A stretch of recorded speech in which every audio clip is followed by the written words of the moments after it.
All right, welcome everyone to another Rocket Dollar webinar. This will be what's called a fireside chat today. So these are meant to be a little bit more interactive. If anyone in the chat has something interesting or wants to bring up a certain topic, definitely feel free to kind of interrupt and ask about something. Michael and I will be going over a few questions today about real estate. And why do we do these webinars? Rocket Dollar is a retirement company. We are a self-directed IRA company. Some of our customers come to us with many investments in mind. Some are already a fan of real estate. Many others do not know what their first investment is going to be, but they really want to get started in alternatives. So Michael, why don't you tell me a little bit about yourself and Origin? Yeah, I can. Origin as a company, we help individual investors grow their wealth and generate tax-efficient passive income streams through real estate, specifically multifamily. My partner and I started the firm back in 2007, and we both came actually out of different industries. So we were both commodities traders, created our wealth there. And it was interesting. I was just on a webinar yesterday talking about this, but the world is very different than today than it was back then in 07. This is pre-Jobs Act, pre-webinars such as this, where you can go and learn about investments. And that actually dates back to the 1930s, where the accredited investor, you actually couldn't market to them. So everything was created behind closed doors. And candidly, I think it really did a disservice to the market. There weren't a lot of good opportunities. So when David and we wanted to put a significant portion of our wealth in real estate, and we were sort of forced to build it because non-traded REITs had dominated the market at that time. They were very high fees, and it was hard to find good deals. Some of the institutions you could find through your wealth manager, but they were better, I think, at financial engineering than actually value add real estate and delivering value at the property level.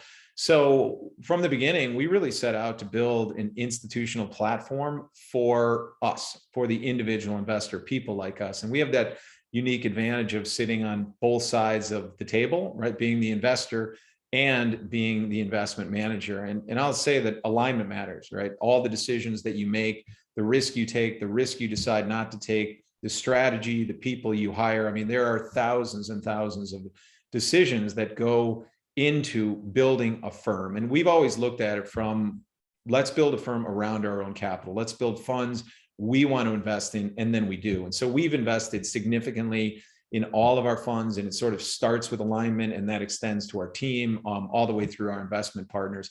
And we've done really well. We've operated now today. We just launched a fund yesterday. That's our 7th fund. We are ranked as a top decile manager by Preqin for really our consistent performance over time. So all of our funds have either achieved top decile or top quartile performance. And it's been a little bit of an evolution as well, both in our fund structure strategy, but also what we invest in. So when you think about the world back in 2007, we did a lot of different asset classes. We were in student housing, we were in industrial, we were in multifamily. And the reason is because that time, everything was on sale. Well, as the world sort of shifted and moved forward, it became about understanding operations better and better. So we've narrowed the world down over time, even as recently as our Fund 3, which was launched in 2016, that was only office and multifamily. And then about 2 or 3 years ago, we decided to nix office and focus entirely on multifamily real estate. And that's what we do today. And that's how all of our funds are some aspect of multifamily, whether they're designed to produce income or growth. So it's been, fantastic ride. We just crossed 2,400 investment partners, and those are everybody from individual investors to family offices to the clients of RIAs, which happens to be our fastest growing segment. We have more than 40 registered investment advisors who really use us as their primary means of allocating to private real estate. So it's that's sort of the abbreviated version. Okay. Thank you, Michael. All the way since 2007, always an interesting time to see how many funds kind of crashed or came out of the ashes of that time, really building up something interesting over the last couple of decades. Um, so we always start, kind of on a more like 101 level, and then we get into more complex stuff through these webinars. So in Chicago, I always noticed, it's a very stock and bonds heavy town. It's a lot of financial industry there. How did you always, help someone see the benefit? Maybe they're a stocks and bonds investor, they're just casually interested in exploring some other options. How private real estate can complement that classic portfolio that a lot of our customers have moved away from or are in the process of moving away from as they open a Rocket Dollar account for the first time. Yeah, and David and I, Chicago is actually the commodity trading capital of the world. We have the benefit of having both the Chicago Board of Trade here and the Chicago Mercantile Exchange, which have since merged together. And we also have the CBOE, the Chicago Board Options Exchange. So, I guess everything went computerized now, but before that, if you wanted to be in commodity trading, it wasn't New York, you had to be here in Chicago. And that created a lot of wealth and a lot of jobs. And that's where we came out of. But when we were done, when I retired from that industry in late 05, I knew that I didn't want to continue to take that kind of risk, because commodity trading, you are leveraging your capital 300 to 1 on a daily basis. And that is significant, right? And you're taking a lot of risk. And anybody who's in that business or stocks or, they look at the volatility of that market, and they look at the liquidity, and they, there's a lot of sleepless nights in that industry. And even if you're a passive investor, and if you're only in stocks right now, there's a lot of sleepless nights there. And it's really easy when you're talking about real estate, because real estate produces higher returns with lower volatility than the stock market. So when you look at your overall portfolio, the more real estate, especially private real estate, whether you're talking about public or private, the more real estate you add to your portfolio, the better it performs over time. And real estate, a lot of people don't know this, but it has beaten the stock market over the last 10, 20, and 30 years. And, we had a public real estate arm here for a while at Origin. We've since, disbanded that arm, but we conducted a study, and it was really interesting. We hired 2 professors out of DePaul who are in that real estate department to sort of go back and look at empirical evidence of, the perfect portfolio, looking at public real estate, private real estate, public stocks, bonds. And what it came to, it was interesting, but the more real estate you added to the portfolio, the better it did over every single time period. And it's interesting to me because I didn't even know that at the time. And they kept getting to this point, and they're like, look, we can't, just blindly, advocate that portfolio should be 90% real estate and 10% stocks, even though that's what the data says. But as you incrementally added real estate to a portfolio, it just performed better. So that was really interesting. But that's the bottom line, is it produces higher absolute returns with lower volatility. Mm-hmm. Yeah, don't want to forget all of our commodities traders and pitch traders and options traders. Some of my former bosses in that world. Misspeaking on my part a little bit, but it's interesting to see. I've seen those people go to real estate, to crypto, to flourish in other industries. There definitely had to be a little bit of a rethinking and a renaissance in that space, because people's jobs are going away. They said, okay, what funds are we going to jump into next? Great to see that. The computers, just so everyone on the webinar really knows, the computers really drove a lot of those traders out, and they had to think, okay, can I go into another alt? Can I go into something more computerized? Like, where can I go next? And that's been a really interesting Chicago story. You'll hear a lot of stories like Michael's, of people creating new companies, creating new funds out of that. And Brendan, if I could just add to that, I mean, my need or my desire to go into real estate was not to sort of replace what I was doing in commodities, but when you amass a certain amount of wealth and you don't have a day job and you're not living out of your trading account or have that fixed income, you look at where can I invest and have high yield and stability and continue to grow my wealth. And I never wanted to just passively close my eyes and invest in the stock market and put it in there, because I just always think about these days or these weeks where I don't want to lose 30% of my net worth or 50% because some event happens in the world. And real estate has really been time tested, and there's a simplicity to it. So I think, my partner and I are very much like the investment partners who invest with us. They have built their wealth and they want to keep it and grow it and generate those tax efficient passive incomes. And that's what really attracted me to this area, not really to, replace what I was doing with commodities trading, but I built my wealth there. Yeah. And so Andrew had a question here. I think this is a common one, but we don't have to talk specifically about Origin. I think it's better we talk a little generally first. Andrew asked what kind of returns and numbers, so sometimes I know when people come into real estate for the first time, they don't even know what numbers someone might target. So could you talk about some of the lower, more conservative numbers that some funds try to target, and then some of the much more aggressive high-end numbers that some funds go after? Yeah, and it's a great question because it depends on the risk you want to take and what you're going after. And I would be very careful because the private market is incredibly disparate even today. And one thing you'll know, like if we underwrite a deal at our organization, we have a very different way of underwriting than another sponsor might underwrite. And the same deal that we underwrite, and we might say, look, this doesn't even meet our cost of capital because it's only 12% returns.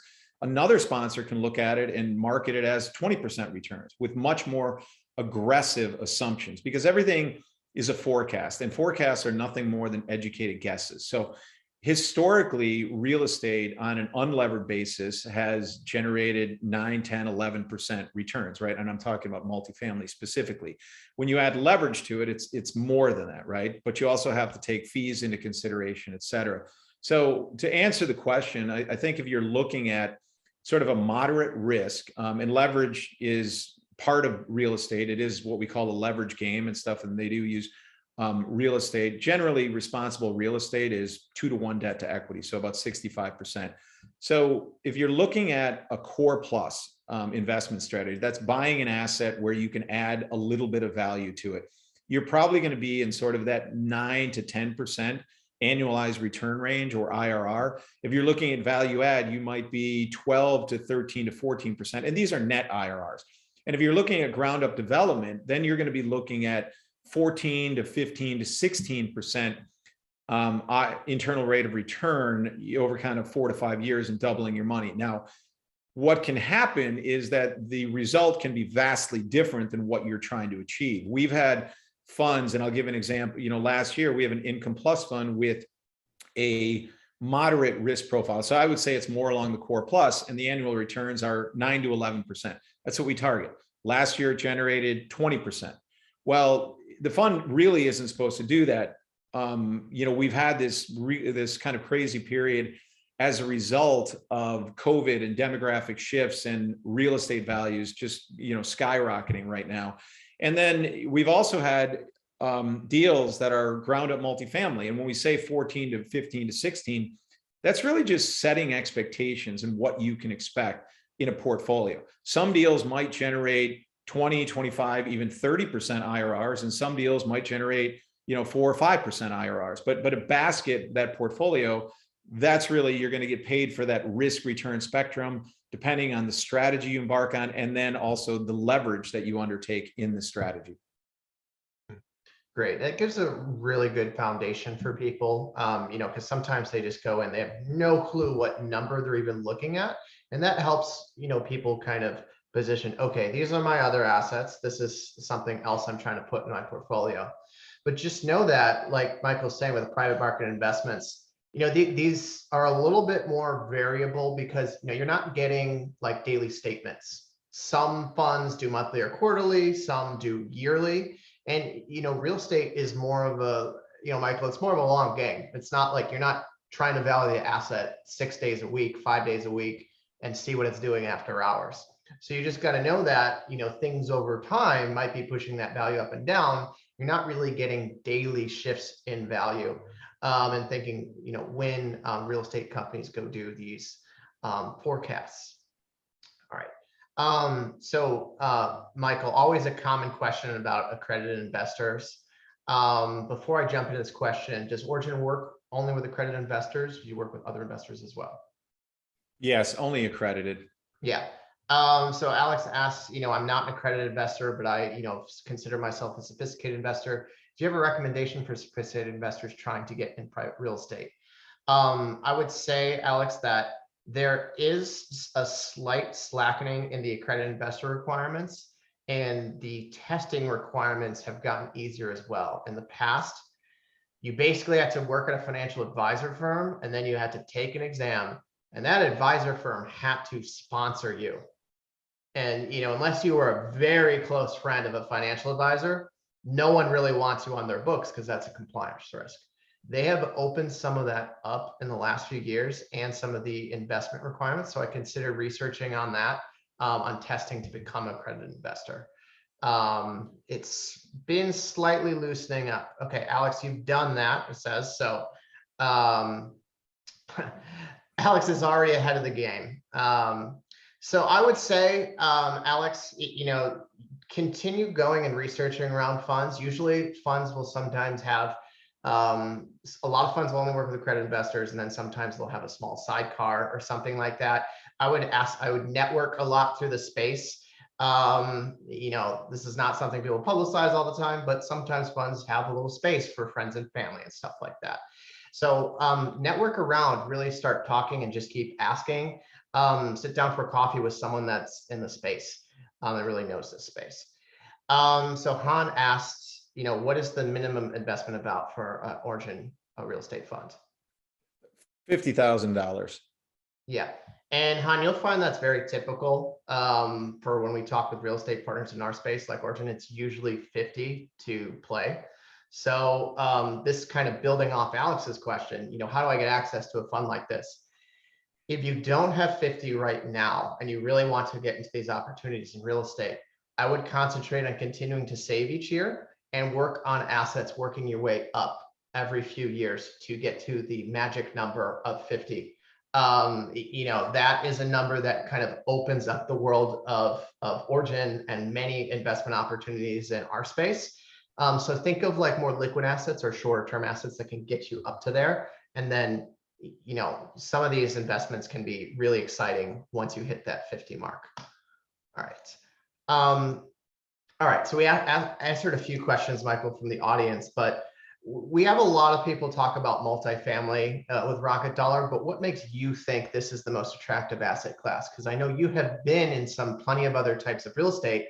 That's a kind of different story from any webinar we've had before. So what really made you guys narrow down and say, hey, now in 2021, we are pretty much all multifamily at Origin? Yeah, and it's there's probably 3 to 4 reasons, but the first reason is the most important. It's an item of necessity. And when we decided to sort of go into multifamily, we look back, first of all, it was always our best returns when we looked at the multiple sectors that we were in, something that we knew, we understand, we were good at. And people need a place to live. And so housing isn't going to be disrupted by the internet. And you can't, retail is a really tough investment right now. Office has always been tough because it's just so capital intensive. And candidly, I wish we would have exited that, 5-6 years ago. And also multifamily tends to be a hedge against inflation. Leases turn over every single year. So you have replacement costs too. It becomes more and more expensive to build multifamily each and every year as well, which is also a governor on supply. But when you look at multifamily real estate, it's never lost money over any 10-year period. And if you look at the worst period, even in 2007, if you bought at the height of the market, you were pretty much back to even by 2012-13, that year. So it's done very well historically. And then for us, when we're looking at sort of the demand side of it, the demographics favor this asset over the next several years. If we go back to the third, fourth quarter of 2021, there was demand for more than 600,000 units during that period, and yet we delivered less than 400,000 that year. RealPage, which is a forecasting organization in the multifamily space, is predicting at least 500,000 unit demand over the next 2 to 3 years. And when you look at what is being delivered, it's less than 400,000. So even though it's run up considerably, we still see rent growth on the horizon, especially in the Sunbelt markets, the southern markets. Places like Chicago, where I live, rent growth will happen, but it will be much more muted because we have issues. I mean, we've seen what's happening from a demographic shift across the country for decades, and COVID has only accelerated that. I mean, Chicago has been losing population to Phoenix and Nashville and the Texas markets for decades, and this has just exacerbated that. But we are still showing, it's kind of incredible, strong rent growth here in the city. So, for all those reasons, that's why we chose multifamily. And it was something that we thought about a long time, because we've had over the years the ability to look at student housing and industrial and office and everything else. But multifamily is something that, as we've narrowed the world down, all of our operations too focus on one single asset. And we've just become, I think, much better as a firm. Excuse me, my camera just went out there, by focusing here, because it gives you operational expertise and a global look across that one sector. Yeah, great. And, especially inflation is kind of, coming up to be, a more top concern of our clients and all clients out there. I'm happy we did one. We did an inflation webinar very early on when things weren't too settled yet. Think of those rents. You can just research online, go talk around your city, go talk in certain markets that you might be thinking about investing in. You'll hear a lot of renters complain. It's certainly hitting Austin, which is one of the hottest markets in, the entire United States. But just going out and getting out in that market yourself, you'll hear a lot of word of mouth of people struggling with that. But that is a defense for the investor. Michael, just because it was a really hot topic, and it relates to like the single family, multifamily debate. What do you think of, you heard of Zillow's iBuying kind of disaster, and they kind of did a huge pullback. Just so everyone on the call knows, Zillow was trying to get in with Open Door. They were going to try and buy individual properties. And then they recently kind of totally retreated out of that market because it was so difficult in a single properties and homes across the United States compared to like a multifamily arrangement. Yeah, I think they learned the hard way that this isn't a commodity business, that you can't buy real estate by creating an algorithm and using artificial intelligence and then blindly. Due diligence is something that takes time. It's real. It protects you. And you can look at two houses right next to one another that look exactly the same. One is worth 200,000 and the other one is worth 400,000. And so I don't think their algorithms were catching that. And they were buying these homes that were probably worth 200,000 or less, because they had so much deferred maintenance and they needed upkeep and things like that. And maybe the $400,000 one, it had other qualities to it. So I always kind of looked at that and I kind of scratched my head, and maybe they'll come back into the market later, tweak this, make it better, something like that. I'm not sure how much they miss by, but trying to buy real estate blind from your computer, not visiting the assets. I mean, these are physical assets, and due diligence is how you mitigate risk, by going over there with a fine-tooth comb to understand, like, what is the economic value of this piece of real estate. And so, doing it via computers, that they just kind of fell on their face there and pulled out. Yeah. And I think a lot of the sellers probably were grateful for them being in the market while they were there, but now they're gone. So I just succeeded in buying a house north of Boston, which was kind of crazy. We saw about 30 homes in a few days, but I just wanted to comment, like, a lot of our assets are more physical in nature. You can't get it all from a computer for what our customers invest in. So some customers will go visit the town that they're thinking about investing in, or they'll rely on the expertise of a fund like Origin. But some of those houses I toured in Open Door were vastly messier inside. Things weren't fixed, stuff like that. Versus a multifamily property. And, when we talk about multifamily properties, Michael, is there a certain kind of class? People talk about A's, B's, and C's and D's that you target. Is there certain ones Origin likes to go after versus others?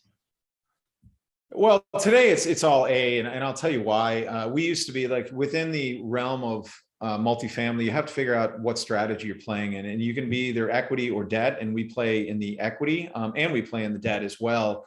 And then within the equity, do you want to be value added or do you want to be ground up construction? And historically, I would say 5 years ago, we were all value add. And the reason why was because you could buy value add well below replacement cost at that time. Well, over the last 3, 4, 5 years, replacement costs or the value of these assets has risen substantially. So now you're seeing assets that are 10 to 15 years old that are trading at or above replacement costs that require, we'll say $20,000 per unit to increase their value, right? Update them to newer standards. And then you have to sell that for a premium. And when you look at it, the math just doesn't make sense. It's been working for the last year or two, but eventually replacement cost governs upside. So what we're focusing on right now is lending to multifamily development. That's our preferred equity product. And then we are also doing ground up development because we just feel like it's a smarter bet. If we can build for $280,000 per unit and new product is trading at $350,000 per unit, we're capturing that spread between the cost to build and where assets are valued. And what we'd rather, when the dust settles and this, everything going on right now, I would say these distortions due to COVID, they will work their way through the system. And I think the value add, what you're going to see is these 20-year-old properties really trade to their true value in time, because as more and more new product gets built online, that just becomes obsolete. And so we'd rather, position ourselves in higher quality properties, but also, I'll say like within that framework, when you're talking about Class A, the renter we're going at is called a renter by choice. And we're looking at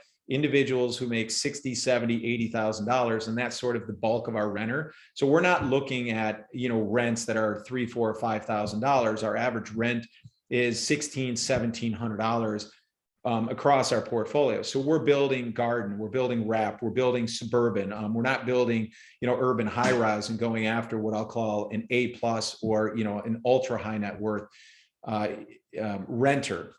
And that's just sort of meeting the market and where we're at. And when I talk about the market being underserved, that's the biggest part of the market that's being underserved right now. Mm-hmm. Yeah. So, Robert, thank you for that. Robert was asking some more kind of operational questions in the chat. How close is Origin to the buying and selling of the buildings, and how often are you making those decisions? So we make all those decisions. We have 38 team members at Origin. We have an acquisitions team of 4 people who are on the ground in different regions. So we have a team member in Charlotte, we have a team member in Nashville, we have a team member in Dallas, one in Denver. And so we cover the gamut and have that sort of boots on the ground. And then supporting them are another kind of 3 to 4 analysts who are here in Chicago. And then on top of that, we have an investment management team. And the investment management team works hand in hand with the acquisitions team during the acquisition phase to make sure that we're buying right at the right price, that the business plan makes sense. And then ultimately, once that asset is bought, it transitions to the investment management team. We also do joint venture, but when we joint venture, we are really co-developing with local sponsors. So we will go into a project early, we will help them get this project to shovel ready, and then we will have the opportunity, right? The right to provide what we call the limited partner equity, come in with the 90, 95%. At terms that govern the JV structure. And for that, generally, we're maintaining control, major decision-making, but we are vertically integrated all the way to asset management, but we don't have in-house development or property management because really our platform is more nationwide. We're generally Sunbelt markets, and we're dealing with a lot of different cities, and we would rather find the best property managers in those cities for that particular product. And it could be that within one city, you're using 2 different property managers because of their expertise. One might be really good at high rise and another might be really good at garden, right? But I couldn't sit here and tell you we are the best at investment management and we're the best at property management. It very rarely exists in the world. And I can maybe, I can't even name a firm who does both best in class. Yeah. And stay in your lane. That's the way to not burn money and make, dumb decisions because you're overextended. Second part of Robert's question, I think it's just more about the funding and loans that you might be taking out. Are you mixing invested money with federal money? So I think you might be talking about loans or financing that you're getting in addition to your equity that you're bringing into the deal. Well, we don't do tax credits if that's the question. But what we do is federal money is provided really through the Freddie Mac and Fannie Mae loan programs. So we borrow from Freddie. Yeah, And I so think those that's are what Robert's subsidized referring to. loan programs by the government. We absolutely do that. And that's one of the advantages of being in institutional multifamily real estate, is that you have this almost never ending supply of federal money being supplied through Freddie Mac that that we can borrow at, and very, very cheap. So, cap rates are really low on multifamily, but debt is even cheaper. So you still have a spread there, a positive spread, so that you can generate some yield. Okay, great. Yeah, so not a question, but just Robert says, his experience in multifamily, he kind of agrees that this is one of the best investments in any economy. And as we just mentioned, the inflation really kind of makes it an even bigger topic for investors. Thinking about the self-directed IRA, we have Rocket Dollar customers really range from their mid-30s all the way to the 50s. And we do have some retirees as well, but a lot of our customers tend to be in the late 40s, 50s range. They're kind of seeing where they can see where retirement is, but they're not quite there yet. They're in the most aggressive later stages of their saving in life. So how do you really think that, that origin or, this multifamily fits into a self-directed IRA of theirs? So if you're looking for growth, I would say that one of the unique things that we've done over the last couple of years is that we have shifted from a buy, fix, and sell model. And I can't even imagine, having capital calls and dealing with distributions in a self-directed IRA. That's probably a big pain. But we have shifted our focus from, selling assets and into holding long term, right, and building these portfolios to benefit from what real estate has to offer over the long time, because real wealth is built by owning quality assets forever, whether you're talking about stocks or real estate. And so we have built these structures so that we can hold our portfolios long term. So that we have two funds. One of them is our Income Plus Fund. And that is really designed for the income oriented, more moderate risk investor. But if you don't need income, then you can actually go into the dividend reinvestment plan. And that's very, very easy. And so all of your dividends get reinvested. And when you're ready to take income, then you can just click a button and then income comes on a monthly basis. And it really has a nice growth profile. And I think I mentioned this earlier, the returns there are about a 9 to 11% annualized return. So I think that's going to do better than the stock market. That is a multi-strategy fund. So you get a little bit of ground up development. 20% of the fund is geared towards ground up development. Another 30 to 40% is preferred equity. So you have that debt component, that consistent income, and then the rest is kind of a core plus profile. The other fund that we launched yesterday is called Growth Fund 4. And that is 100% ground up development, multifamily in our target markets. So the Sunbelt markets out there. And that investment is interesting from the fact that it is a closed-end capital fund that we will be calling capital as we find assets. It is a 4-year fund life, meaning that the entire term is 4 years. But after that 4 years, the fund sort of resizes and it starts over.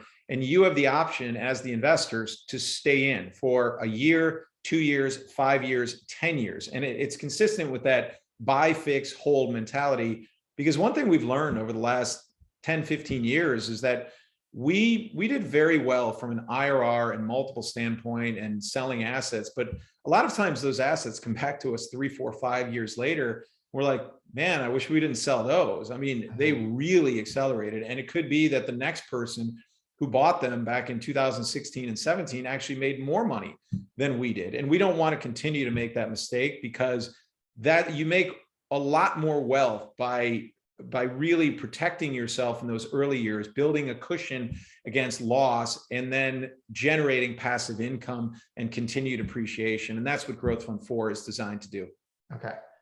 Yeah, and the give and the take, I think, of an investor, understanding why certain funds have liquidity versus ones don't. So thinking, when putting my investor hat on, a lot of people always ask about liquidity, and sometimes they get nervous about longer funds.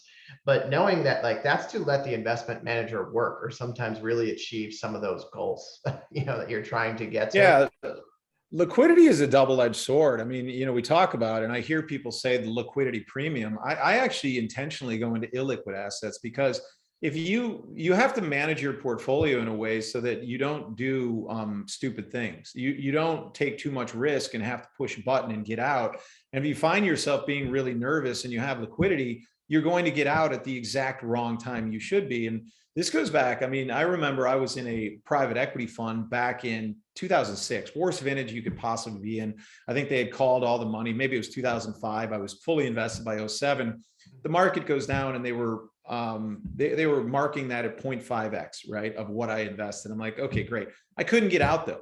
And then the whole time they didn't sell an asset. They were working on them. You know, these are really top tier managers. And over time, they were marking it up 0.7, 1.0. It was back to even. They didn't sell anything. And I'm watching the stock market. And I guarantee if I would have been in stocks, I would have been selling as the market was going up the whole time. They never sold because they see what's going on at the ground level with the assets. They're building value. And that's what I've entrusted them to do. And when it all came out in 6 or 7 years, it ended up being a 2x on my money. And that was a really good outcome considering that it was the worst vintage and where I was at that time. So there's a big advantage into being into illiquid assets and putting, you know, it forces you to put your emotions aside and not make stupid decisions at the wrong time. Yeah, and I think you know, some of our customers, you know, they're interested. They're, you know, they've been building up maybe like a 401k, which is not a very actively traded kind of asset. You just pick funds, you kind of let it sit. Make sure you bring some of that long-minded mentality to your own IRA or 401k. Like, unless if you need the money, don't feel a constant pressure to be pulling out of assets or pulling out of investments unless you actually need to.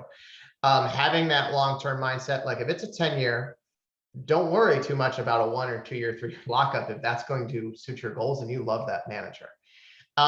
So building on that, you know, Michael, with your funds, it's you're just launching a 4th fund now. How have those been structured? Have those had you know, liquidity periods? Have they been open or closed? How have you typically set up funds in the past and the ones you're doing right now? A mix of both. So when we think about creating funds, it's matching the needs of the investor. So again, everything we do is multifamily, but then how we package that up is in a different risk return spectrum. So on the least risky end of the spectrum, we have something called our multifamily credit fund, and 80 to 90% of your return is going to come through income, and that's paid on a monthly basis. Then we have but that's a credit fund, right? So that is all debt on that side. Then we have our income plus fund, which is really a combination of income and growth.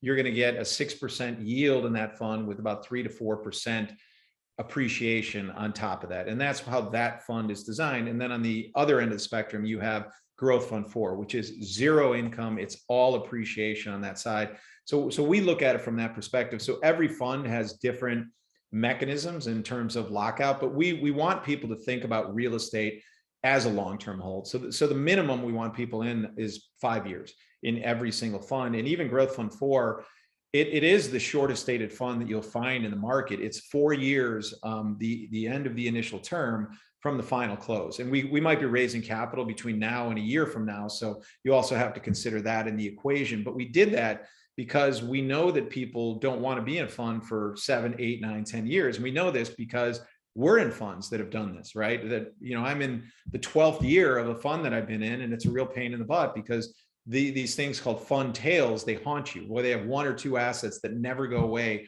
and you get a K1 on these things. So we were trying to get rid of that fund tail, give people a shorter time horizon, but give us also enough time to build a portfolio, stabilize it, get to that point where we can start delivering income, and then give them the option. So that's what I would say. You got to have at least a 4 to 5 year outlook when you're investing in real estate or anything out there.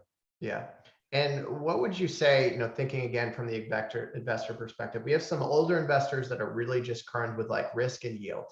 Then we have some more of the younger side investors that are more in like an aggressive growth phase. You know, when those investors are talking to you, to your, you know, to your sales team and getting an interest in the funds, where do they tend to slot themselves in according to their goals? You know, that's a question. So we have an entire investor relations team that really, you know, their whole job is educating our investors. So when they call up, if they don't have an idea of what they want, then they talk about they ask them, well, what are their needs, right? And then we're not going to talk about every product we have because every product isn't for everybody. And we don't actually want people investing in everything. We want them investing in the things that suit their goals. And that's why I talked about sort of that risk spectrum that we've designed from low risk to high risk income to growth. And, if you're in your 30s and 40s and you just want to, you can be in the income plus fund and then just reinvest the dividends, and you have a great profile, right, within that fund. Or you can be in growth fund 4, which is more just pedal to the metal, higher risk, higher return type scenario. So it really, everybody, but you can be 30 years old and be risk averse. You can be 60 years old and be investing for the next generation. So we don't want to put people into a bucket because of their age, because everybody's time horizon is very, very different and their needs are different. You might have somebody who's 40 years old who wants to retire and needs passive income. So it's just about them making that decision, but having the education and saying they understand what the fund is trying to produce for them, what benefits it gives them. Yeah, and yeah, so I think that's just the yield is a common topic that investors are a little new to that. They're coming from a stock world or like maybe even a crypto world, and they're trying to wrap their head around what a yield is compared to just like buying and selling of an asset. So, think about your horizon. Also, just make sure, if you just go and try and make the most money, I see investors are sloppy and they're not always going to evaluate risk well. Really think like, what can you stomach? What's going to help you achieve your goals? Do you have a lot of assets that you don't want to lose? Or are you not, you're kind of frustrated, you don't have enough saved yet, you have something you want to grow that to a bigger level. So really just learning to judge risk in a new asset class, that's a challenge for our customers. So, what makes a property a little bit more risky when you guys are approaching that with your teams? What makes you slot that into more of the risky, more aggressive fund compared to the more standard yield-based fund for those investors looking for yield? Well, again, it comes down to the strategy. So in the world, now I could argue that ground up development is actually less risky than buying a brand new property, because I think what we're really good at and the value that we provide is during the entire phase of due diligence, right? Identifying, first of all, it starts with what city do you want to be in? And then what submarket do you want to be in? And then what piece of property are you going to be buying? And then what are you planning on that? And then that can take a long time. That can take 6 months. It can take a year. It can take 2 years to get a property to be shovel ready. And there's an entire due diligence process to understanding, like, once we have this designed and we're ready to develop, what are we going to be able to produce for income, et cetera? And we take a lot of the risk out during that process and the fact that we have experience in there. So I think in many ways, it's the value that we provide to the external investor is de-risking the asset at every phase of its life, whether it's in the development phase or whether, it's in the stabilized management phase. And I was saying that, the reason why we favor development in today's market is because if you go out and buy a brand new property at $350,000 a unit, you can say, hey, there's no risk because it's built, right? And I can feel it and I can touch it and I can do all that. And that's true to an extent. And if you put no debt on it, you will generate whatever the cap rate is. And let's say they're 4% yields today. But again, real estate is a leverage game. Everybody, public REITs use it as well, generally lower, about 50%. And then in the private market, we're typically 2 to 1 debt to equity. So if you're putting moderate leverage on of 65%, you have a moderate risk profile for this brand new asset. All right, just stay with me for a second here. If we're building to $280,000 a unit and the market's trading at 350, well, imagine if the market goes down, like there's a recession, right? No tree grows to the sky. I agree that multifamily real estate will do well over every 5, 10, 15-year period, but it doesn't mean that over a 2 to 3 year period, it can't lose money. Well, if the market goes from $350,000 per unit and trades down to $320,000 per unit, all it means when you're doing ground up development is that you're making less money. Your basis hasn't changed. You're still building to $280,000. But in the asset that you bought, the brand new shiny asset, the low risk asset that you paid $350 and you've leveraged up, you've lost a significant amount of equity in in that deal as a result. So when we look at the world, right, like risk and return, you know, a lot of people look at this ground up development is riskier than buying value add and core plus. I would argue today, no, it's not. It's actually the safer place where you need to park your capital. I wouldn't touch, and we've made this decision strategically, everybody across the firm, we're not going into value add or core plus. There's exceptions to the rule, but you know, we just haven't seen an asset in the last 2 to 3 years that we want to buy where we really believe the assumptions about the amount of value we can add and then the sales price will work out. Okay, great. Hopefully that answered your question, Brendan. Yeah, no, it does. I think the, you know, just again, for investors thinking like this has helped me tremendously. You know, I try and share my rookie real estate perspective. I've done 2 deals myself, but I'm still a novice, so to speak. Purely just look at the apartments going up in your community. Literally just look at them as you drive by and notice, where are they at? What's going on? Check out their website. What does the rent look like? You're going to learn a lot. I mean, I have the luxury of living in Austin, a very hot market, but you'll start to, these terms will start to make more sense of, you know, this new real estate versus an old building getting renovated, that value add that Michael's talking about. So any questions from the audience, feel free to throw them out here. So Michael, anything to put a bow on this on today, what we've talked about today? I mean, in terms of real, you know, the only thing I would say that if you're interested in learning more, you can go to our website, origininvestments.com. You can connect with our team there, our investor relations team. You can ask more questions. So we have a very big educational department because we believe in educating investors and so they can make smarter decisions. And if you want to talk to somebody, if you're interested after you've sort of evaluated our materials and reviewed our funds, you can go there and you can register right on the website and reach out to any one of, we have 5 people in investor relations who are dedicated to educating investors and just onboarding them. Great. Okay, thank you. And always take advantage of those investor relation teams. I mean, they're there to talk to you as the investor to learn more about the funds. Origin has done this before. So thank you, Michael, for coming on today. We appreciate it. Happy to learn from you, and we'll talk again soon in the future. Thank you so much for having me on. Really appreciate it. All right. Thank you. And as always, this will be on YouTube and it will be able to be reshared. Feel free to share it with anyone else. Thank you so much. All right.